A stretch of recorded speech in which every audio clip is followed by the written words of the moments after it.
Okay, the teapots went up with a great big hit. So now I have kitty cats. Like I said, I'm going through fabric. I have no idea where these cats came from. So these will be the next ones I make into ornaments. Here's what I've done so far. I cut them out of the fabric piece with a border around them. I have a light piece of Warm and Natural, the thinnest I could find in here. And then I backed them with different colors. Some have gold, some have yellow. Let's see, so there's a checkered one over here. Yeah, there's this one's got a little checkered background to it. And I've got gold ribbon that I'm going to put up here for the hanger.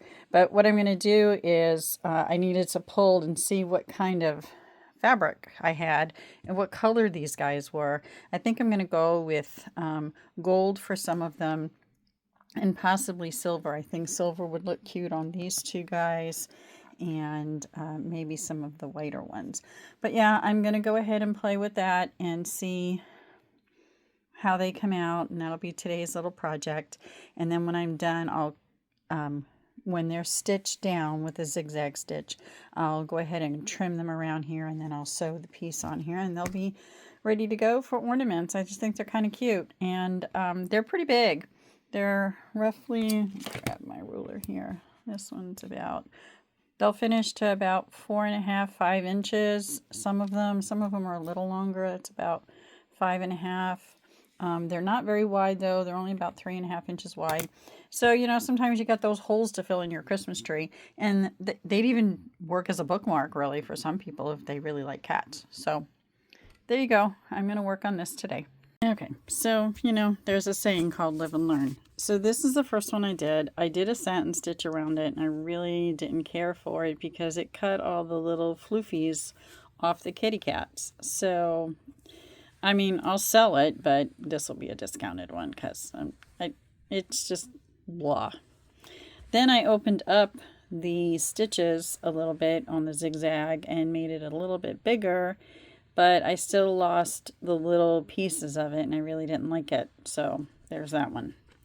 Then I did this one, and I did a straight stitch. I don't know if you could see it, running around in very sparkly gold thread. And I really like it because while it's held down, you don't miss the little floofies over here on the end of the cat. Now when I trim this, I'm going to be trimming this with a pinking shear going all the way around it. And I didn't want to lose, like that's part of the fabric right there, and I didn't want to lose that. So I think this is how I'm going to do these. I kind of wish I did it for those two up here, but oh well, life goes on. All right, so here they are. They came out kind of cute anyway. I put a little yellow ribbon on them, and they're sewn on the back and the front. So they're kind of cute. I might run them up to a local pet shop and see if I can sell them in there. I mean, it's a one and done. When they're gone, they're gone. I don't have any others, any other fabric, but somebody might like them. I think they're kind of cute. So, yeah, here they are.